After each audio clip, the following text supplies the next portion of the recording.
নমস্কাৰ প্ৰিয় দৰ্শক প্ৰভু বজৰংবলীৰ ভক্তগণ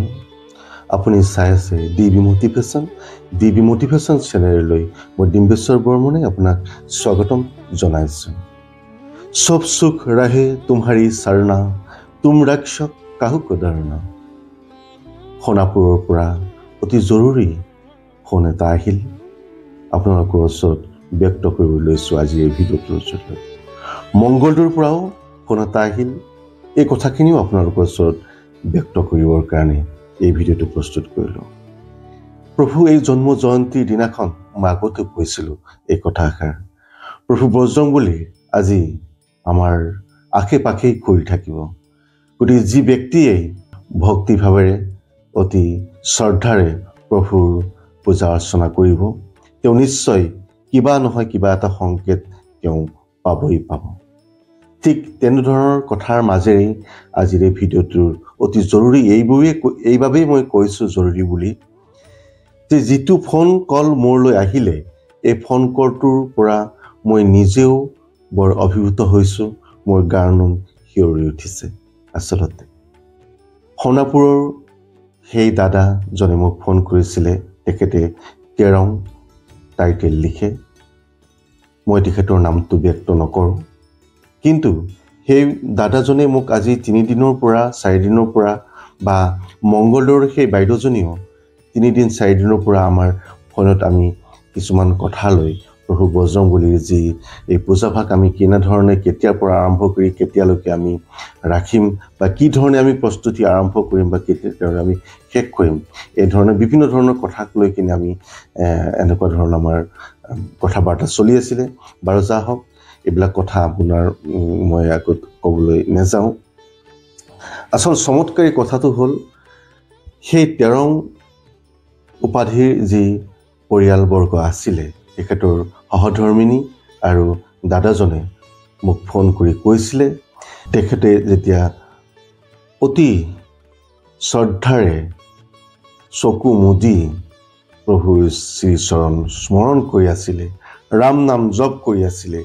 সেইখিনি সময়ছোৱাতে তেখেতৰ হাতলৈ এপাহ ফুল বৰষিত হৈছে। ফুলপাহ ক'ৰ পৰা আহিলে, কেনেকৈ আহিলে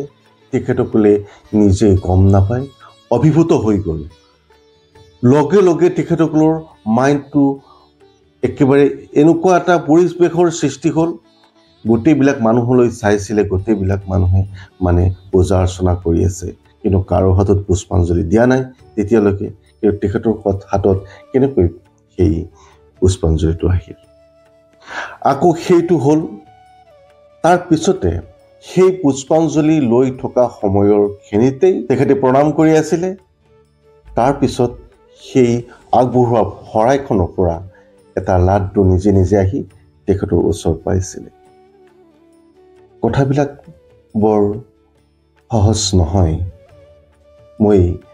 বহুত কম সময় লাগিছে কথাখিনি কওঁতে। আচলতে চাব মোৰ নিজৰে বহুত কিবা লাগি গৈছে।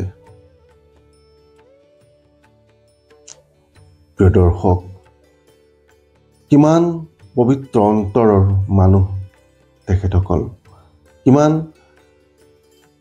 পবিত্ৰ হৃদয়ৰ মানুহ তেখেতসকল। প্ৰভু স্বয়ং তেখেতসকলক প্ৰসাদ আগবঢ়াই দিছে, পুষ্পাঞ্জলি দিছে। ইয়াতকৈ আৰু ভাল খবৰ, ইয়াতকৈ আৰু কি ক'ম আপোনালোকক। মই পিছে তেখেতসকলক এটাই কথা কৈছিলোঁ, প্ৰথম যেতিয়া মই তেখেতসকলৰ গৃহত গৈছিলোঁ এই কথাটোৱে মই তেখেতসকলক কৈছিলোঁ,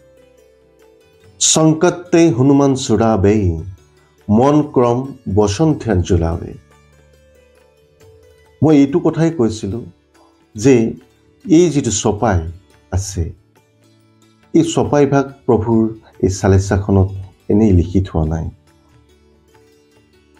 বা এইখিনি চপাই সব সুখ ৰাহে তোমাৰি চৰণা তুম ৰক্ষক কাহু কডৰনা। এইবিলাক চপাই যদি আমি হৃদয়ত লৈ ভক্তিভাৱেৰে প্ৰভুৰ আৰাধনা কৰোঁ নিশ্চয় আমি সুফল পাবলৈ সক্ষম হয়। আপোনালোককো এইটো কৈছিলোঁ, মই তেখেতক কৈছোঁ, 13 দাগ মই কৈছিলোঁ কথাটো হৃদয়ৰ পৰা আপুনি ল'ব নিশ্চয় আপোনাৰ এই হৃদয়ত প্ৰভু বজৰংবলী আপোনাক আশীৰ্বাদ দি থৈ যাব মাত্ৰ এটা কথাই মনত ৰাখিব তেওঁক আৰাধনা কৰিবলৈ লওঁতে মনত কোনো সন্দেহ ভাৱ নাৰাখিব এইটো কৰিম একো নহ'ব নেকি সেইটো কৰিলেহে হ'লে হয় নেকি এনেকুৱা ধৰণৰ কোনো সন্দেহ বা এনেকুৱা ধৰণৰ কোনো কথাই মনলৈ নানিব কিনো হ'ব কিনো নহ'ব এইবিলাক একোই চিন্তা নকৰি এটাই কথা চিন্তা কৰিব লাগিব সেইটো হ'ল আমি যেতিয়া মানুহ হিচাপে জন্ম লৈছোঁ আমি যেতিয়া মানুহ হিচাপে জীয়াই থাকিব লাগিব গতিকে মানুহ হিচাপে জীয়াই থকাৰ যিটো আমাৰ কৰ্তব্য আমি যিখিনি কৰিব যাওঁতে আমি যি কৰিব লাগে যেনে ৰাতি হ'লে আমি শুব লাগে দিনত হ'লে আমি সকলোৱে কৰ্মত ব্যস্ততা হ'ব লাগে গতিকে ঠিক তেনেধৰণে প্ৰত্যেকটা সময়ত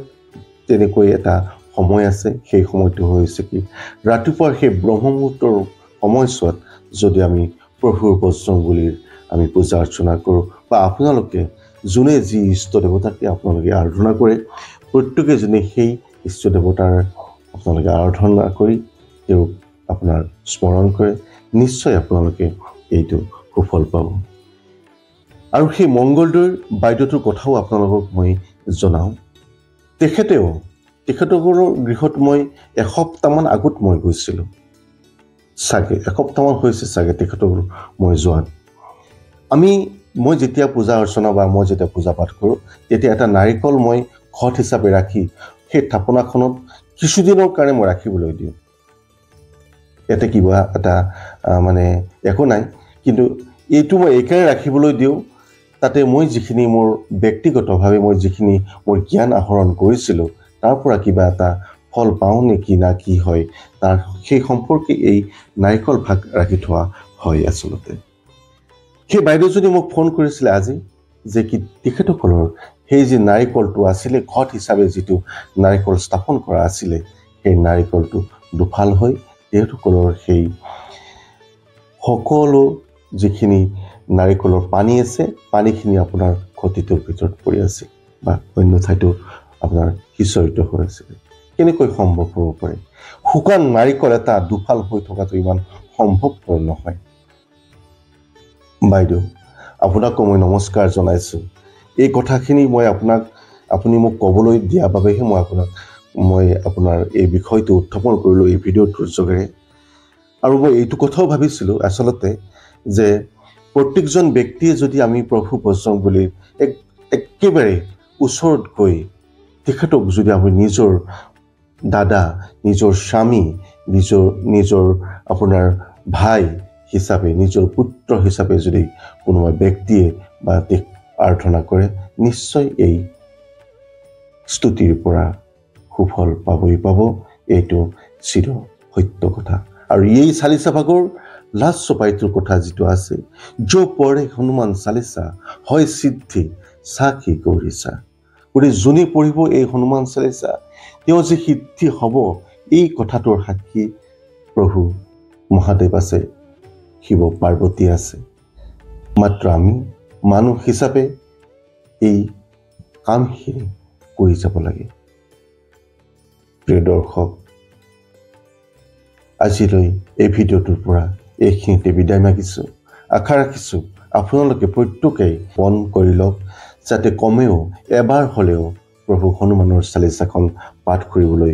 সক্ষম হয় পাঠ কৰিবলৈ ইচ্ছা কৰে চেষ্টা কৰে নিশ্চয় আপোনালোকে উপকৃত হ'ব ইয়াৰ পৰা নমস্কাৰ এইখিনিকে কৈ আজি এই ভিডিঅ'টোৰ পৰা বিদায় মাগিছোঁ আশা ৰাখিছোঁ এই ভিডিঅ'টোৰ পৰা আপোনালোকে অকণমান হ'লেও উপকৃত হ'ব আৰু যদি আপোনালোকৰ এই ভিডিঅ'টো অকণমান হ'লেও উপকৃত হোৱা বুলি আপোনালোকে ভাবে এই ভিডিঅ'টো আন এজনলৈ শ্বেয়াৰ কৰি আপোনালোকে তেওঁকো এই কথাখিনি জনাৰ কাৰণে তেওঁকো আজিৰ এই কলিৰ যুগত যে প্ৰভু বজৰংবলী জীৱন্ত দেৱতা ইয়াকে তেওঁক অনুশোচনা কৰিবলৈ এই কথাখিনিকে বিতৰণ কৰাই এই কথাখিনিকে ভগাই দিয়াৰ কাৰণে আপোনাক অনুৰোধ জনাইছোঁ ভালে থাকক সুস্থ থাকক জয় শ্ৰীৰাম জয় বজৰংবলী জয় হনুমান